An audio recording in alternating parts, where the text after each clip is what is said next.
Hello friends. आज जो हम शेयर आपके साथ डिस्कस करने जा रहे हैं उसका नाम है एलिवियस लाइफ साइंस के नाम से है।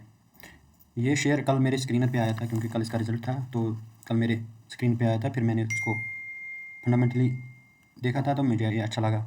फिर मैंने इसका चार्ट और इसका टारगेट वगैरह सब शेयर किया था आपके साथ रात को 10 बजे। इसमें मैंने ये कहा था कि टारगेट इसका 1400 तक बन रहा था, लेकिन ये कोई बाई से रिकमेंडेशन नहीं है, आप उसको देख सकते हो। फ्रंट पेज पे अगर मुझे फॉलो करना चाहते हैं तो उसकी लिंक यहाँ पे दी गई है, तो आप उसको डिस्क्रिप्शन में देख सकते हैं। फिर जब मैंने सुबह इसका रिज़ल्ट अच्छे से पढ़ा तो मुझे इसमें कुछ अच्छी चीज़ें दिखी। हालांकि मैं रिजल्ट्स में डीप नहीं जाऊंगा, तो मैं आपको ये क्या हूँ थोड़ी सी बहुत इसकी हाइलाइट्स दिखाऊंगा।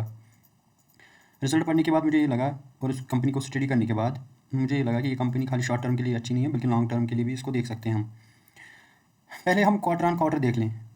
फाइनेंशियल ईयर 2025 यानी सेकंड क्वार्टर, पिछला क्वार्टर में इसकी जो रेवेन्यूज़ थे 5,000 करोड़ के आसपास, वो अब बढ़ के इस क्वार्टर में 6418 यानी 64 करोड़ 6400 करोड़ के आसपास इसका ऑपरेटिंग ये रेवेन्यू सेल्स है। और प्रॉफिट में 18% पिछले था, अब 21% दिखा रहा है। अगर पिछले साल फाइनेंशियल ईयर 2024 की बात करें थर्ड क्वार्टर की, तो उसमें इसकी जो प्रॉफिट था 1100 करोड़ और भी 1300 करोड़ के ऊपर ही है। और ओवरऑल ग्रोथ पहले 20% था नेट मार्जिन, अभी 21% है। तो क्वार्टर ऑन क्वार्टर और ईयर ऑन ईयर तो ग्रोथ दिख रही है इसकी बहुत अच्छी।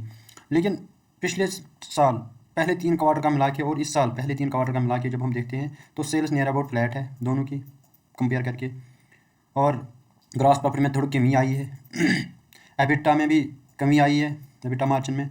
और पैट में भी हमें नेट मार्जिन पहले 21% था, अब 19% आ गया है। 3700 करोड़ से 34 का यानी कम हुआ है। तो इससे मैं मुझे एक्सपेक्ट कर रहा हूँ कि नेक्स्ट जो रिज़ल्ट है उसमें थोड़ा दबाव रहेगा, क्योंकि इसको परफॉर्मेंस के लिए थोड़ा और करना होगा। थर्ड क्वार्टर में इसके फोर्थ क्वार्टर जो लास्ट क्वार्टर है, तो उसमें इसकी परफॉर्मेंस अच्छी आनी चाहिए, और जो मुझे लगता है कि इसकी आ भी जाएगी।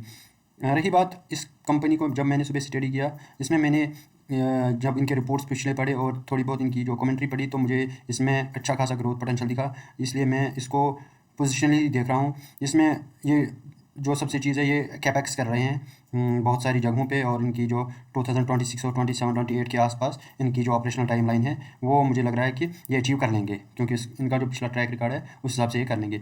अब आते हैं हम फंडामेंटल बेसिक वैल्यूज़ देखिए, इस कंपनी की जो मार्केट कैप है 14,500 करोड़ के आसपास है।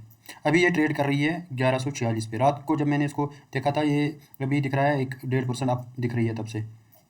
स्टॉक का जो इंडस्ट्री पी और स्टॉक का पी नियर अबाउट सेम ही है। पैग रेशो 1.71 जो कि ठीक ही है, क्योंकि मैं इसको कैपेक्स के हिसाब से देखता हूँ तो मुझे ग्रोथ आगे और दिख रही है। करंट रेशो भी बहुत ही बढ़िया है, ऑलमोस्ट डेट फ्री कंपनी है।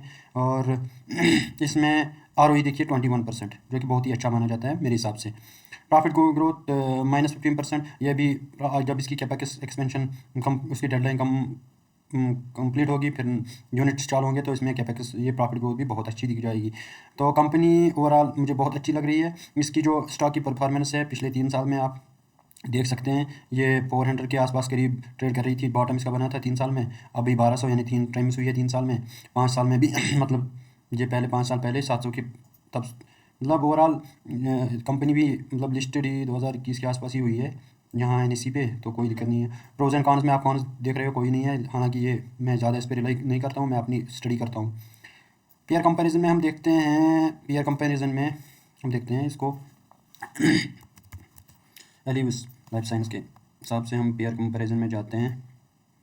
तो पेयर कंपैरिजन में हमें क्या पता चलता है, पी के हिसाब से ठीक है 32। ये जो कंपनी बाकी है इसमें प्रमोटर होल्डिंग तीनों में, इन दो में तो 50 से कम है, तो मैं नहीं देखूंगा। प्रमोटर होल्डिंग इसमें ठीक है, लेकिन इसका ROE बहुत कम है, इसलिए यही देखूंगा। इधर पेयर कंपैरिजन में अगर देखेंगे हम, तो पेयर्स में एलिवन लाइफ साइंस ये है P32, इससे कम अरबिंदो का है, लेकिन मैं इसको क्यों नहीं देखूंगा, इसका पैग रेशो थोड़ा ज़्यादा है, इस हिसाब से नहीं देखूंगा। क्वार्टर और बड़ी कंपनी है, ठीक है। तो ओवरऑल पेयर कंपैरिजन में भी अच्छी दिख रही है मुझे, जहाँ तक मेरी नॉलेज कंसर्न है। इसके बाद थोड़ा क्वालिटेटिव एनालिसिस में एक और मैं चीज़ दिखाना चाहता था इसको, ये है कि इनका जो लोकेशन वाइज ब्रेकअप है, इंडिया में 50% और अदर कंट्रीज़ में इनका मतलब 50-50% फॉरेन और इंडियन, जो कि अच्छी बात है। क्वार्टरली सेल्स ग्रोथ यहाँ पे हम देखते हैं। पहले इनकी सेल्स ज़ीरो से 2018 में ज़ीरो से स्टार्ट होके अभी ज़ीरो नहीं कहेंगे, 800 से स्टार्ट होके अभी कंटिन्यू बढ़ रही है। ओपीएम देखिए इनका अभी नियर अबाउट सेम चल रहा है 28-30 के आसपास। नेट प्रॉफिट 196 करोड़ से बढ़कर 442 करोड़ हो चुका है। यहाँ पे कंपाउंडेड प्रॉफिट ग्रोथ -15, लेकिन स्टॉक ने 40% की ग्रोथ दिखाई है पिछले ईयर में। बाकी ओवरऑल चूँकि फंडामेंटली अच्छी दिख रही है। यहाँ पे हम इसको देख रहे हैं, यहाँ पे कैपेक्स जो मैं कह रहा था कैपेक्स कर रही है कंपनी, तो इसमें इनकी अच्छी खासी कैपेक्स है। रिजर्व्स इनकी भरे पड़े हैं, बारोइंग्स भी बहुत कम है। कैश जो मेन चीज़ मैं देखता हूँ, कैश फ्रॉम ऑपरेटिंग एक्टिविटीज़, वो दिन ब दिन बढ़ता जा रहा है। यहाँ पे इसने बहुत अच्छी छलांग मारी थी, उसके बाद फिर से इसने रेगुलर पैसे कमाने स्टार्ट किया। ओवरऑल अब तक 2024 पहले नेट कैश फ्लो नेगेटिव था पिछले साल, पिछले 2023 में अब पॉजिटिव आ गया फिर से। और शेयर होल्डिंग पैटर्न में अभी देखिए प्रमोटर होल्डिंग कितनी अच्छी है, स्ट्रॉन्ग 75%। हालांकि घट चुकी है, T2 से 75 आ चुकी है, लेकिन 75 भी कम नहीं है। FII के पास 2022 में 18% थी, अब 8% थी, अब 6% है। पब्लिक के पास 8%। पब्लिक इसमें अपनी जो पोजीशन है वो बढ़ा रही है, जो कि अच्छी बात नहीं है, लेकिन अब पैसा डाल रही है तो अच्छी भी कंपनी है, मेरे हिसाब से इतनी दिक्कत भी नहीं है।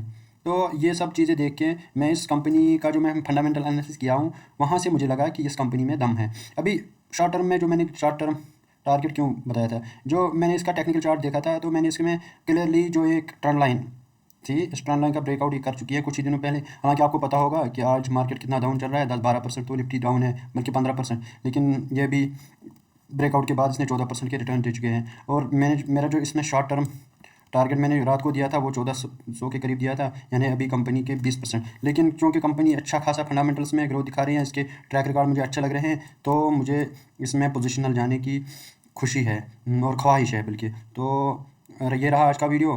होप आपको लर्निंग मिल गई होगी। अगर कोई दिक्कत हो तो या कोई क्वेश्चन हो तो आप मुझे कमेंट बॉक्स में पूछिएगा। बाकी थैंक्स।